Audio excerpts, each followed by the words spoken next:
Have you ever been really, really hungry? You're listening to Casting Lots, a survival cannibalism podcast. I'm Alix. I'm Carmella. And now let's tuck into the gruesome history of this ultimate taboo. Welcome to episode 13. Unlucky for some. More fun on boats.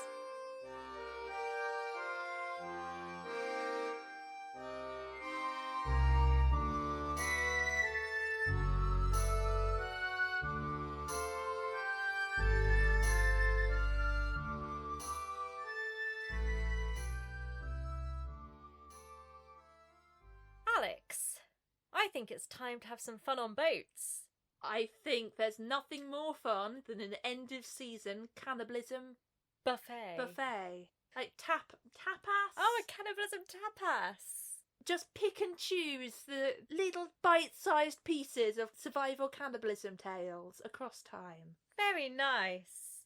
For this episode, we are working in reverse chronological order, just for the fun of it. We're flowing backwards through time. Because we want to, and you can't stop us. We're the hosts of this podcast, and we can decide what goes into it. And if I want to spend longer in the 19th century, we'll spend longer in the 19th century, even if we have to reverse time to do it. I'm afraid we are starting in the 20th century. Boring. In fact, October 1900. It's on the cusp, I'll allow it. The 12th of October. Sorry, do we have the exact time as well? No. We're aboard the Nova Scotian 3-mast bark Angola. Ooh. She's sailing from Cavite, near Manila in the Philippines, and is bound for Singapore. There's a crew of 19, including officers, under Captain Croker. Captain Croker? They've been carrying coal around. They've got rid of their coal. Now they're going to Singapore to receive further orders, which are probably just go home to Newcastle. But they don't know that. They have to be told that, formally. They're not allowed to just decide these things for themselves. Precisely. Instead of making it to Singapore, she will disappear for several months. Ooh. This is because 6 days after setting out, she strikes a reef. Oops. 2 sailors drown in the accident immediately, and 4 days later, the remaining 17 men decide to abandon the wreck on 2 rafts. You've gotta love it when a raft gets involved. It will never go well. This story has a lot of echoes of the Raft of the Medusa, and I think you'll enjoy it. They're worried about the lack of food, so they're going to build some rafts and make it to safety, right? They'll build some rafts and go further away from the one place that had some provisions on board to go out into the empty open ocean. They create 2 rafts, a larger and a smaller. Oh, here we go. On the larger one are either 12 or 15 men, and on the smaller are either 2 or 5. There's some disagreement in the reporting on those numbers. The following day, the rafts become separated. What a surprise. And the smaller one is never seen or heard of again. Bye. The other men drift around the South China Sea, provisions getting shorter and shorter. Just aimlessly floating, counting the minutes until it's socially acceptable to start eating each other. They do have some food. They've got their boots. They've got barnacles scraped off the bottom of the raft. Solid. They've got any seaweed that's floating by. Salad. A balanced meal. All of it is, of course, covered in salt, which is making them real thirsty. You need seasoning. I think that there's a point where you can oversalt your food. Imagine if the sea was peppery. That would be nice. Not to swim in. By day 25, they've lost 2 men who've jumped into the sea and drowned. And then, according to the Los Angeles Herald of the 15th of May 1901, on the 25th day, a Frenchman went mad and attacked the captain with an axe. Why do they always have axes? When the mate tries to intervene, the Frenchman kills him, drinks his blood and eats his brains. Sensationalised reporting there from the Los Angeles Herald, but brilliant. If we instead have a listen to the account of one of the survivors, H. Jatmar Johansen, it's a little bit milder. The French sailor does indeed seize an axe and chop through the skull of the first mate in this version and kills him instantly. He then tries to eat the body, and the others manage to get it away from him and throw it overboard, which seems stupid to me, but anyway. Well, if it wasn't their idea, they can't be seen to go along with it. That's true. Like, you shouldn't have killed him, but now there is a body, we might as well. He is obviously upset by this, takes up the axe again, which they haven't removed from his possession. Yeah, I'd have got rid of the axe rather than the body. Or the Frenchman. Yeah, throw him overboard. Well, before he can do anything else, the second mate takes another axe and hits him and kills him. Why do they have so many axes? It's just a raft full of axes. Johansen's then pretty coy about what happens after that. He does admit that he did eat some of the flesh of the Frenchman. And as they go longer and longer without food, more of them die. The captain lasts 3 days after that initial attack. Which is really impressive if it was as the Los Angeles Herald reported. Yeah, his brains got eaten, but he did spend 3 days alive. They don't admit to eating any more of the bodies, but... They probably did. Once you've eaten your first body. Yeah. I know that sounds like the jingle for Pringles, but... seriously, I know our Fun on Boats episodes, we tend to be slightly more light-hearted.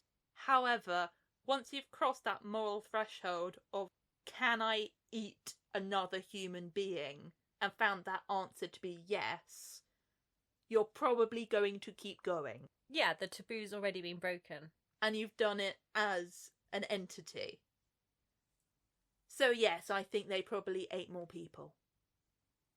The numbers of survivors dwindle, and finally there are only 2 left, both able seamen, the Swedish man Johansen, and a Spanish man named Miguel Marticorna.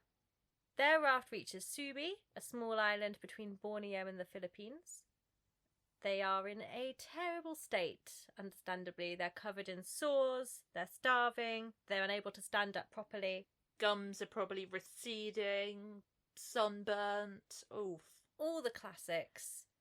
They are helped by some locals, and after medical attention and some food, they manage to obtain passage to Singapore on a Chinese junk. The Marine Court of Inquiry into the wreck of the Angola concluded. The court did not consider that it would serve any good purpose to inquire too closely into what happened on the raft during the 38 days it was drifting about. It's like, let's just not ask the question. It's like, we don't need to know. Yeah, look the other way. See, this is the problem where we're trying to get hold of sources. I'm like, you might not want to know, but we do. We would love to know, please. The Los Angeles Herald would love to know. To be honest, the Los Angeles Herald doesn't need to know. They already have their story and they're going with it. Facts or no facts. Frenchman eats brains of captain. Why so many axes? So that's the Angola. What's next on our tapas board? The next tapas is actually similarly flavoured. Ooh. This is the case of the drot. It's not just us at Casting Lots who like to make comparisons between survival cannibalism cases. It's a niche hobby, but it's not just our hobby. There are maybe 4 or 5 of us across time. The fate of the Norwegian bark drot led to some really tasteless art. I will link it in the show notes. It is so bad it's actually hilarious. Please do. But also some more painfully accurate comparisons to Medusa. Yay! The drot, a new raft of the Medusa. Oh. For the draught, we're sailing in the Florida Straits between the Atlantic and the Gulf of Mexico in the lumber trade in the August of 1899. Very close. She has a crew of 17 men, a number that is rapidly reduced following a hurricane that wrecked the ship on the 10th of August. The captain and 8 sailors die during the sinking, but the other 8 men scramble aboard a raft made out of the wreckage of the poop deck and the deck house. Maybe we should have called this episode Fun on Rafts. This raft, to be fair, is not their finest work. Oh, well, you know, it's easy enough to criticise other people's craftsmanship, Alex, but... Okay, I'll rephrase that. They intended to have one raft. And then, very suddenly and unexpectedly, they had 2. Okay. 2 men are on one half, and 6 men are on the other.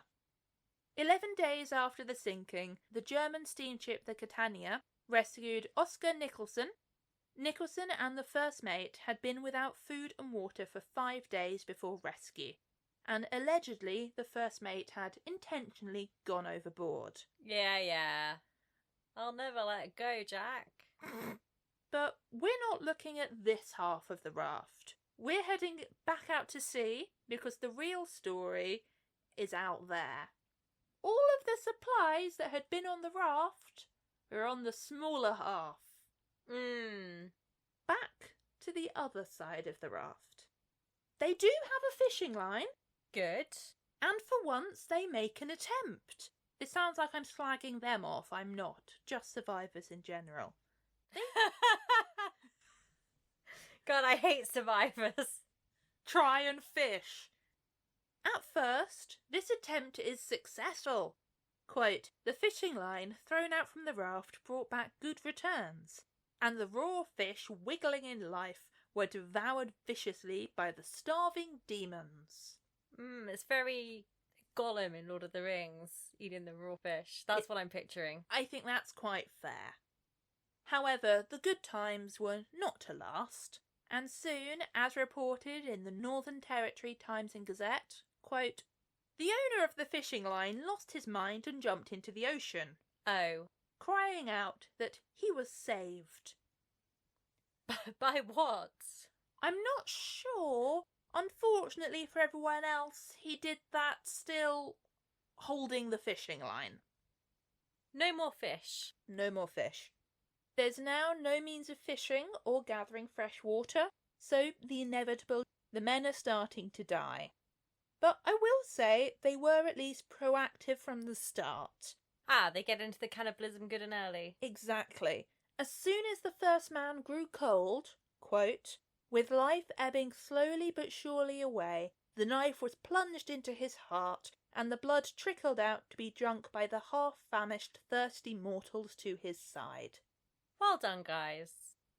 Not wasting any time. 2 men would die naturally and then be cannibalised aboard the half-raft of the draught. Say that 3 times quickly. I can't say it once slowly. This, quote, fearful feast sustained the 3 survivors. However, after the 3rd death, it now gets a bit hyperbolic and unlikely in the reporting, as, allegedly, they refused the dead flesh in the wild desire for more and warmer blood.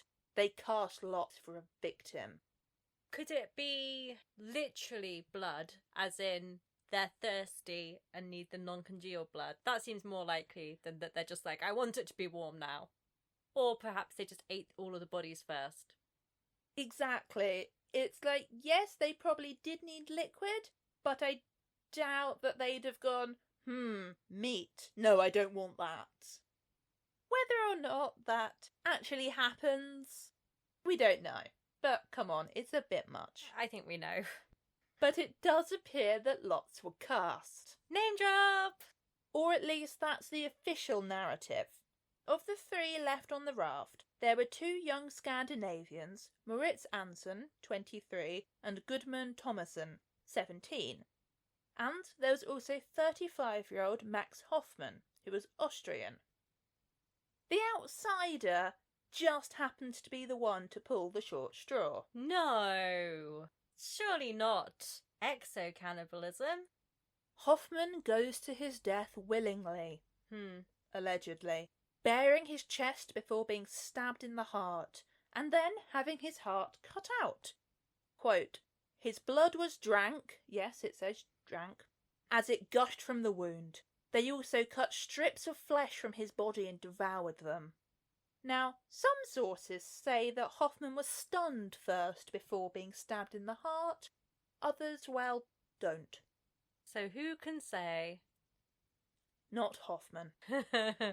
3 weeks after the sinking, and 260 miles south of Charleston, the British steamer Woodruff, which... Woodruff, I just love, came across, quote, the terrible spectacle aboard the raft.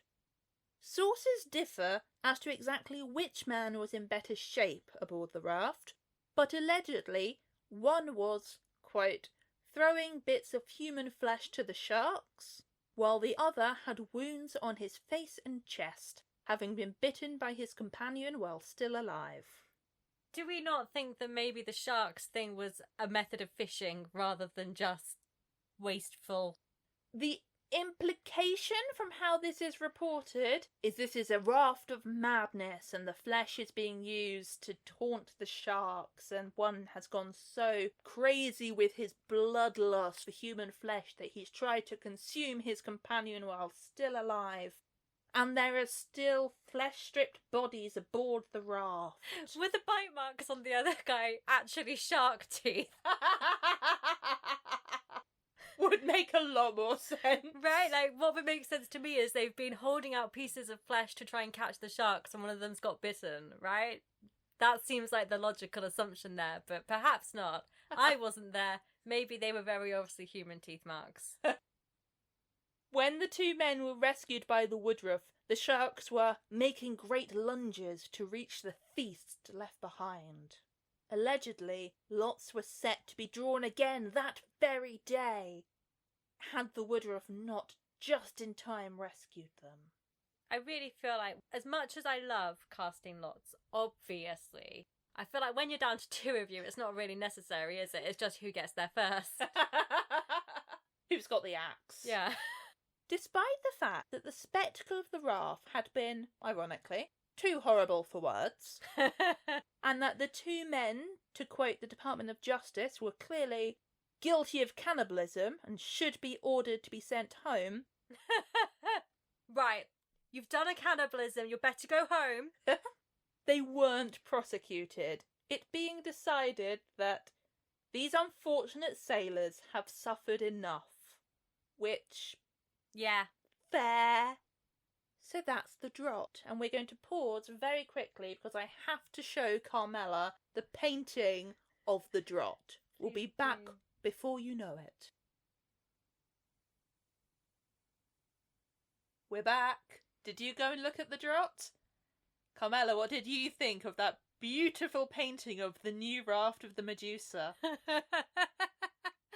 Not only is it hyperbolic, offensive, stupid, it's just also really ugly. It's a review of casting lots.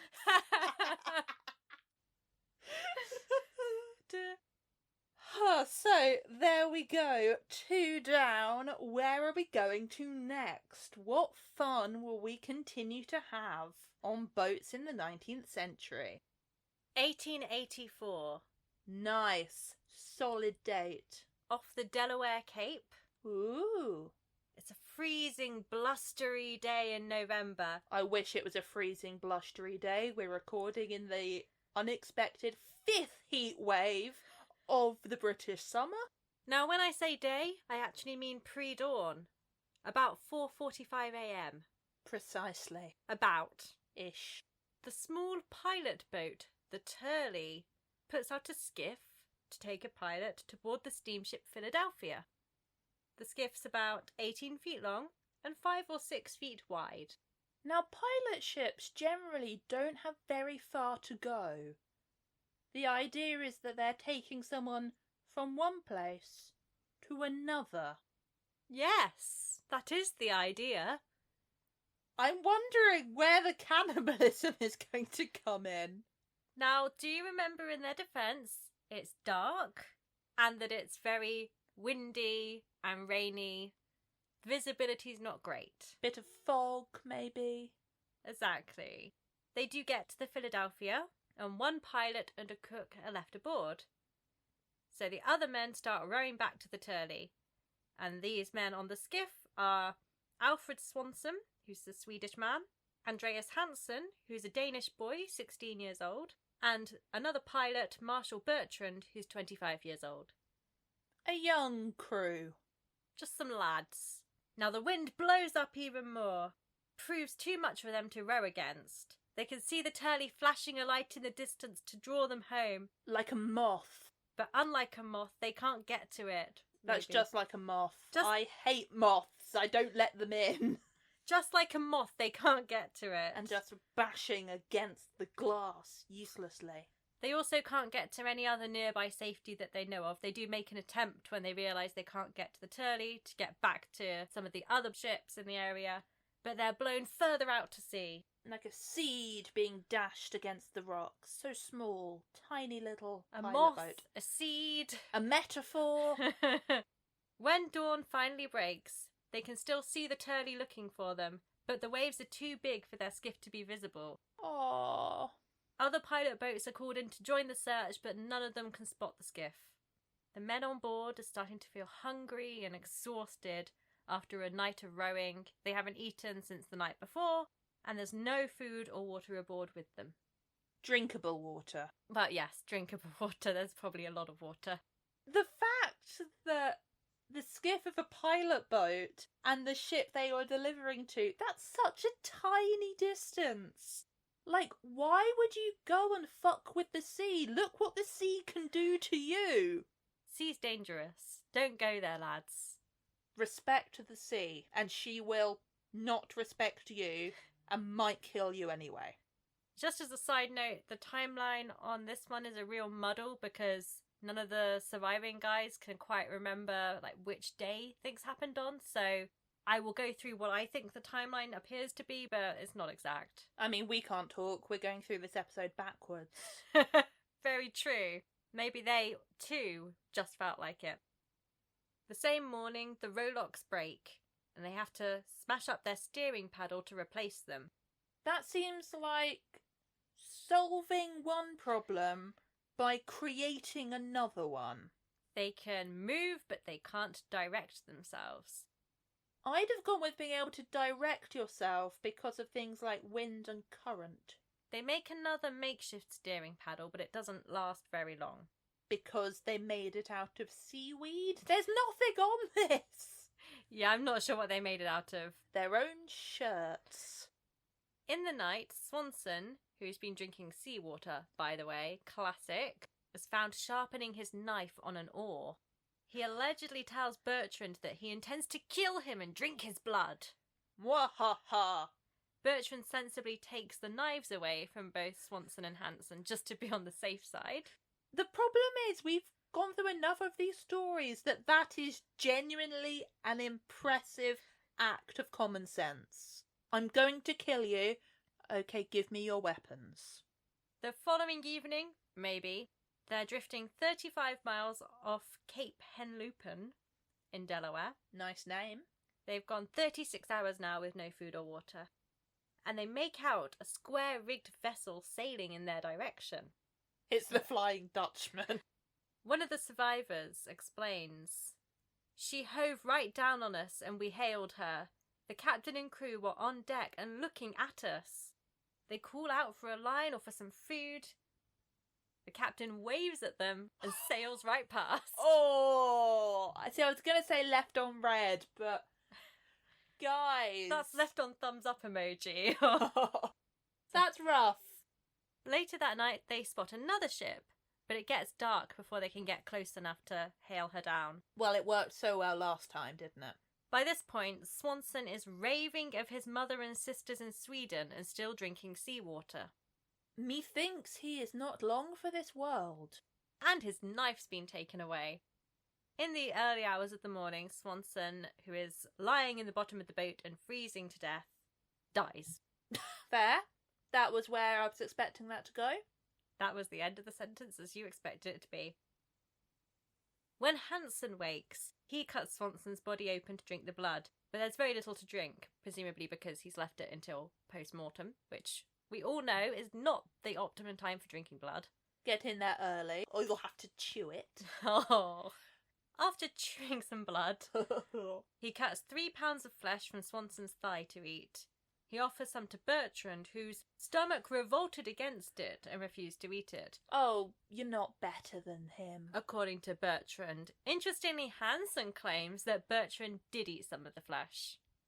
I also think, in both ways this can be taken, if someone else is doing it, you're more likely to do it as well. Either because that taboo has already been broken, or you're feeling pressured. Yeah. It's just embarrassing to be, peer pressure. It's hard to just say no. I would like to question this, though, because Bertrand is saying that Hansen cuts the flesh off the body, but he did confiscate Hansen's knife earlier, so I'm a little confused on that front. Good point. Either Hansen has reacquired the knife, or perhaps someone's telling some porcupines there. Or Hansen did it with his teeth. After having his meal, Hansen falls asleep. You get nappy after you've had a snack. After you've had a nice meal, you just want to have a little nap, a little doze. Like a bear. And I don't know about the first aid principles behind this. Bertrand took his head between my legs and beat his face to keep it from freezing as it was blue with cold. Just seems like a really weird way of stopping someone from freezing to death. Like, you're not gonna huddle for warmth or share body heat. You're just gonna slap him in the face. Sorry, can I have that quote again? I took his head between my legs and beat his face to keep it from freezing as it was blue with cold. Yeah, I'm really not sure about whether he's standing or whether it's in his lap. If any doctors or paramedics are listening, please let us know if this is still a commonly encouraged practice. The only thing I can think is that if you slap someone, then the blood does come to the surface of the face. So if someone was getting frostbite from the blood receding, that maybe it would... Kind of like the ancient Romans and stinging nettles. And let's take the weirdness of that quote away for a minute.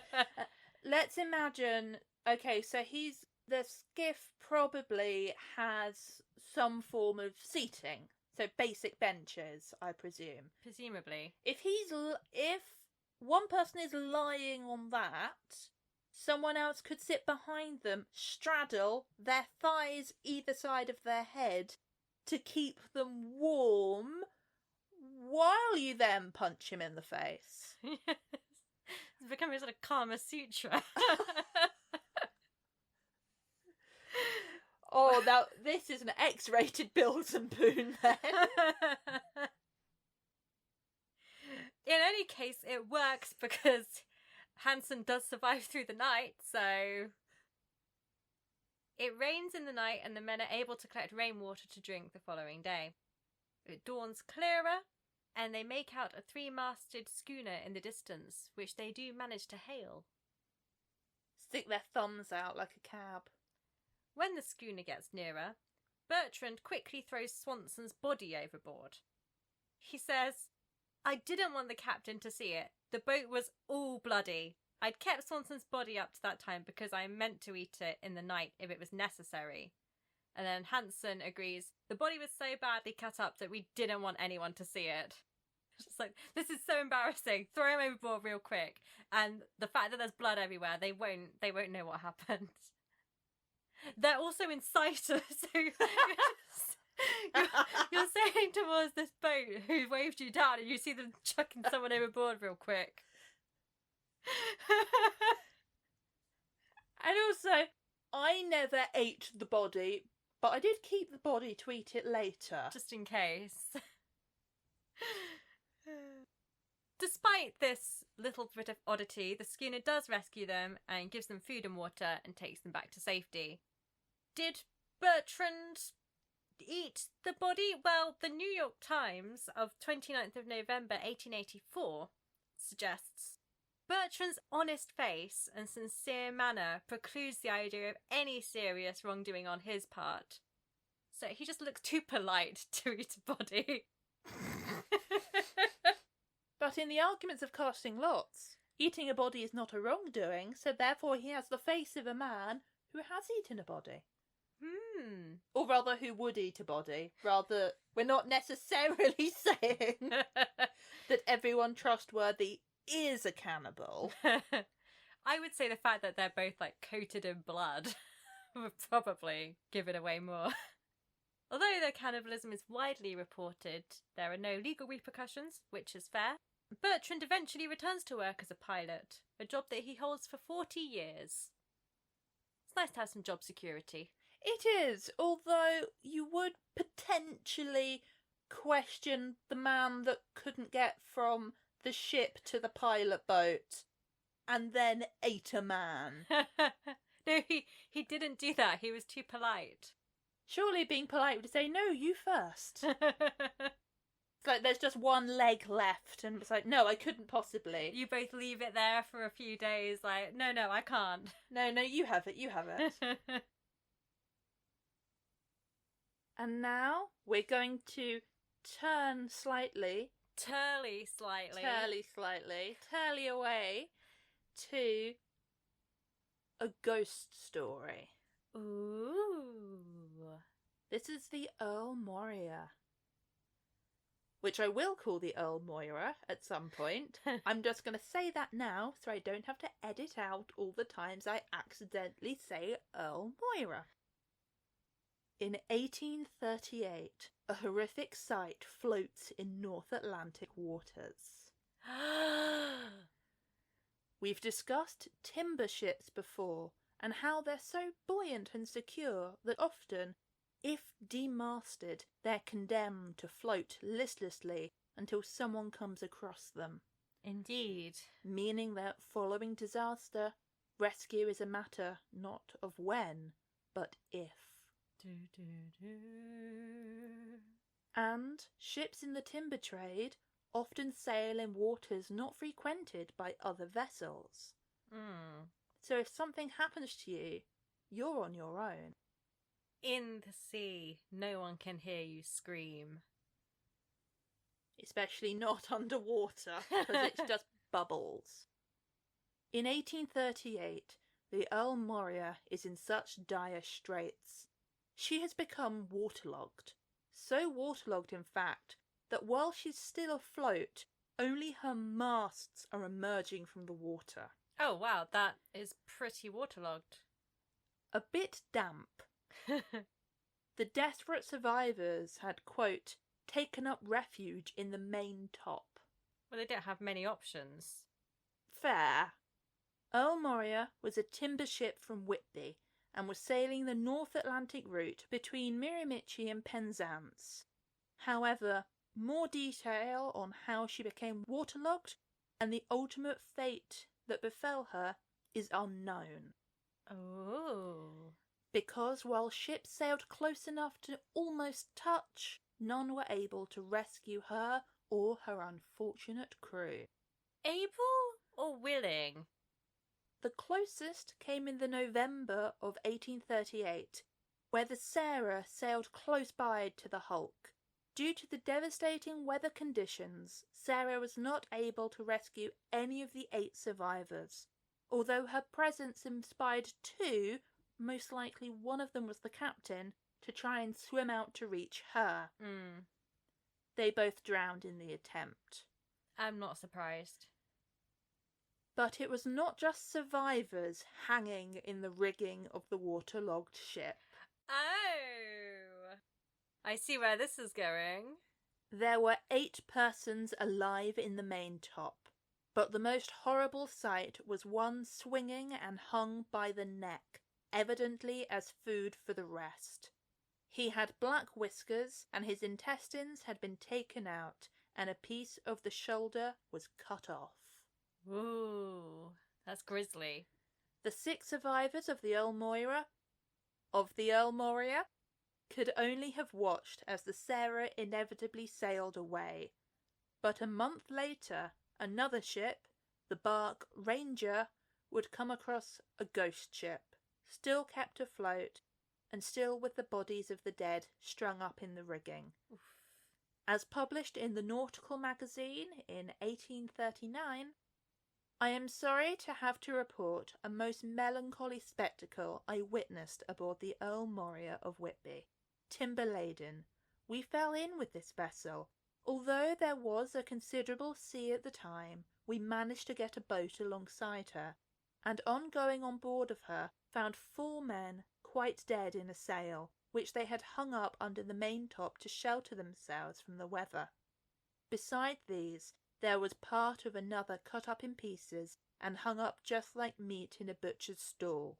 No doubt these poor fellows must have undergone the extremity of hunger before they were reduced to a necessity so revolting as to devour a fellow creature.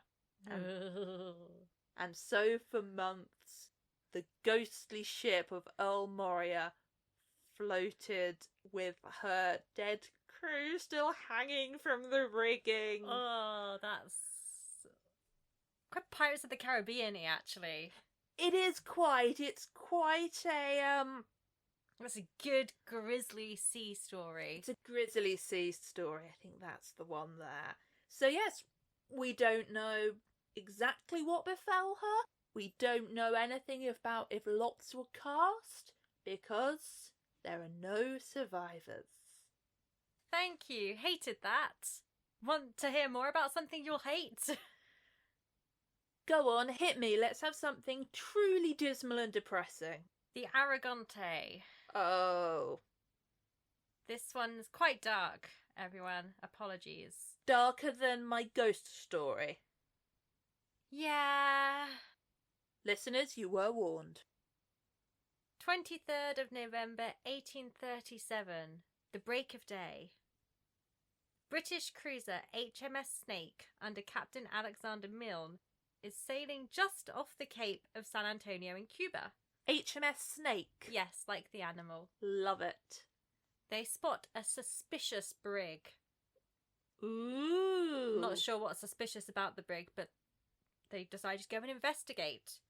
The brig initially tries to outrun them. Well, that's suspicious. That is suspicious. But the Snake is faster and slithers up to catch her. That was terrible. Yeah. Sea snake. Sea snake. There we yes. go. They do have to fire a few shots to bring her to a halt.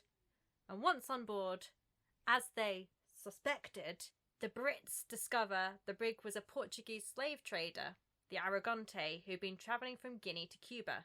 Of course, by this point in the history of the Royal Navy and British history, Britain has decided that the slave trade is something bad and it is their duty to stop. They're not going to free all of the enslaved people, but, you know. They'll stop any Spanish or Portuguese ships that they come across. Precisely. By this point, I believe that Britain have made slavery illegal in all of their colonies with the notable exception of India. In Portugal as well, it's partially abolished but not in all of the colonies, etc. But in any case, the current legal situation means that the Brits are entitled to stop this illegal trader and board it, which, again, you would really wish that that would have been the case always, but anyway. Along with the crew of 35 Portuguese men, they find 406 enslaved African men, women and children, of an original 470 that had been brought aboard 40 days ago.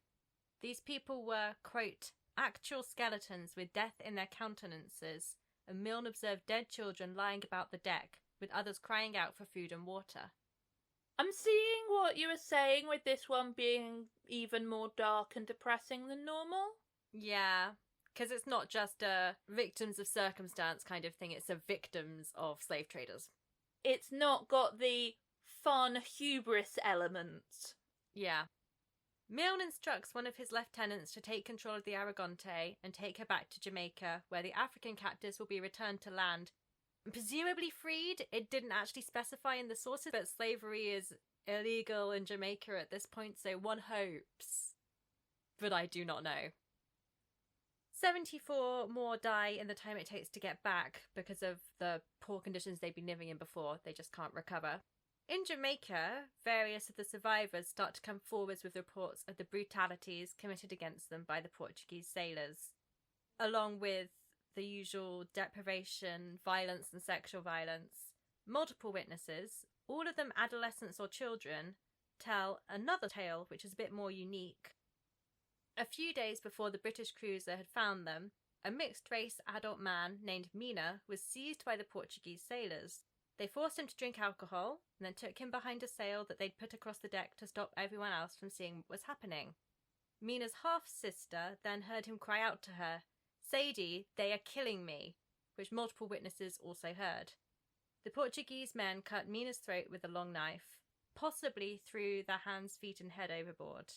And we know what that tends to mean. Yeah. A girl named Nango recalled how she saw drops of blood coming through one place in the deck, one by one, into the hold. In the days that followed, red meat was served to the enslaved Africans by their captors. It tasted a bit like horse meat, had no bones, and had hair on it. There had been a pig aboard, but the pig appeared to still have been alive when the ship was captured by the Brits. Some girls who'd been placed near the ship's kitchen also testified that they had seen a body being cut into small cubes and boiled in a pot. The African captors were hungry enough to eat it, and besides, those who refused were beaten until they did. There are also some allegations that the Portuguese kept the heart and liver to eat for themselves, but those are less substantiated. So, like I said, a very dark one, and survival cannibalism, but also artificially created survival cannibalism. I don't think we've come across non-consensual survival cannibalism before. No. For the eaters rather than the ET, obviously. Yeah, that is... I also can't find any sources on the motivation of it, whether it's we're running out of food and we don't care enough and this is our solution, or whether it's just pure psychological torture. I think it really could be either of those, couldn't it? Or even a combination of both. Yeah. Yeah, that is a very dark one. Would you like to round off the episode with something a bit less dark? And it's now up to me to try and not only round out the episode, but round out the season with something more cheerful. Just a more cheerful type of cannibalism. No pressure, Alex. No pressure, but this is the last taste of survival cannibalism. The last taste of the buffet. Okay. I have something. Okay, good. Is it a story about cannibalism? Well, it is a story about cannibalism. Let's end on some musical theatre. Yes, please. Because what could be a more fitting theme for a nice sing-song than a case of survival cannibalism at sea? Well, I can't think of one. Exactly. It's ideal. I mean, I can't talk. I unironically like Titanic the musical. But survival cannibalism has inspired songs and ballads for years. And did Dickens himself not write a Franklin play without cannibalism because Dickens was racist? He also didn't write it as a musical, but if Dickens had written a Franklin musical... if only. That's the dream. But ours are not the only strange tastes. Pun not intended, but by this point you know what you're getting into with us. In 1822, the brig George was, and here I quote the impeccable Cannibalism and the Common Law, she was beaten into a derelict hulk. Which is what 2020 did for me. But for the George, she ended up that way due to a storm in the Atlantic. It's more likely than you think. The Atlantic. Don't do it, kids. She was en route between Quebec and Greenock, Scotland, and after the storm, her survivors, accounts vary between there being 38 or 59 of them. Okay, that's a range. This is what happens when the main source for what happens is a song. Yeah, it's just whatever rhymes. Well, the indeterminate number of survivors clung to the hull. But it is following the death of Joyce Ray that the George really starts to liven up. A real end of Act 1 number. Ooh. I will sing a little bit of this and then read it as a poem because no one deserves to suffer that badly.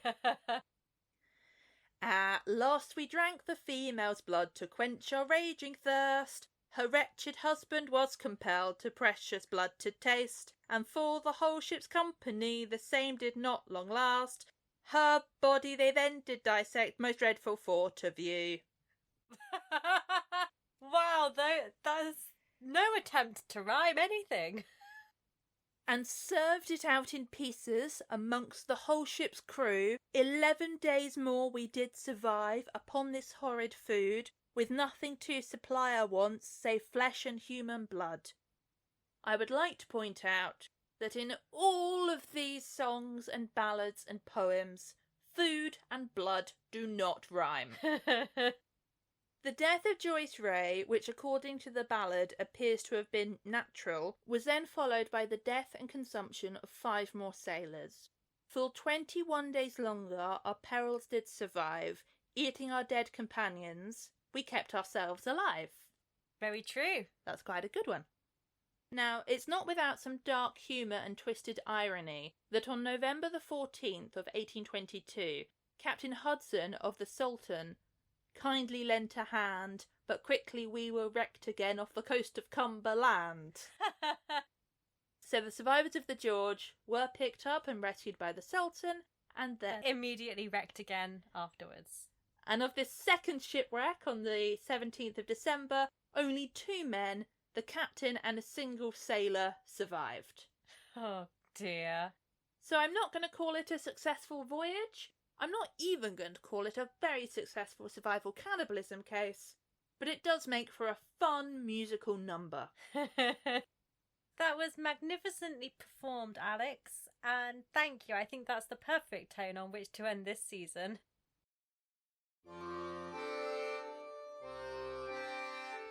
I think that wraps up season 3 of Casting Lots, a survival cannibalism podcast. Although this is our last season, Boo. Sorry. Keep your ear out in future for a special extra helping in your feed.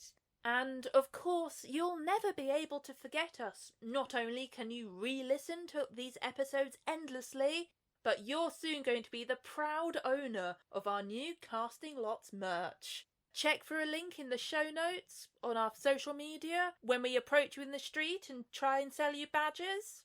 We'll do anything, really. Goodbye and thank you for listening. It has genuinely been a pleasure. Thank you.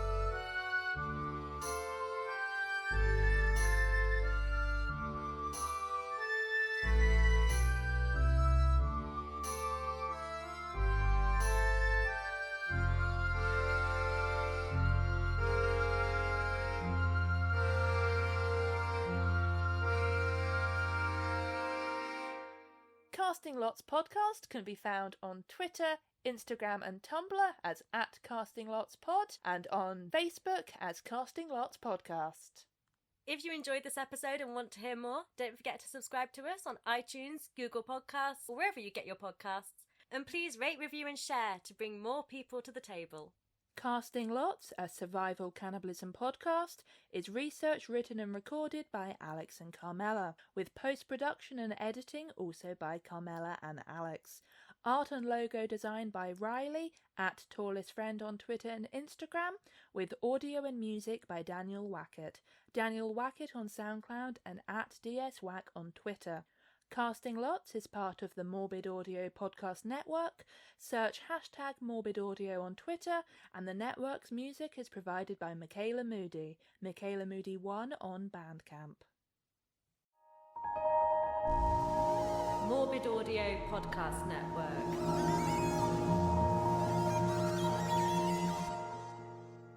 Let me get the lyrics up, we can round it off. At length we drank the female's blood to quench our raging thirst. Her wretched husband was compelled her precious blood to taste. And for the whole ship's company the same did not long last. Her body they did dissect, the most dreadful for to view, and served it out in pieces amongst the whole ship's crew. 11 days more we did survive upon this horrid food, with nothing to supply our wants save flesh and human blood.